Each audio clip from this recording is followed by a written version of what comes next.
May I come in, ma'am? Yes, come in. Please sit down. Thank you, ma'am. Assalamu alaikum. Walaikum salam. What is your full name, please? My full name is Taslima Akhtar, but you can call me Taslima because this is my nickname and I am quite familiar with this name. Wow, that's a beautiful name. Do you like your name? Definitely, it has a beautiful meaning. It means wisdom. Is your name important to you? Yes, of course, ma'am. This name represents me to the family, to the society, to the country and to the world. And it's my identity. Can you say ID, please? Sure, ma'am. Here it is. It's okay. Here it is.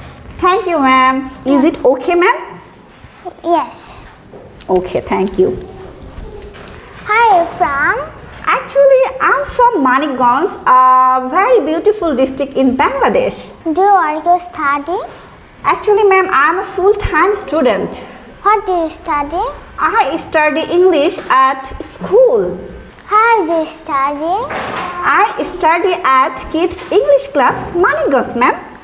Wow, that's so good. Thank you very much. Nice to meet you. Nice to meet you, ma'am. Thank you. Where will you come? Assalamu alaikum, ma'am. Welcome, salam.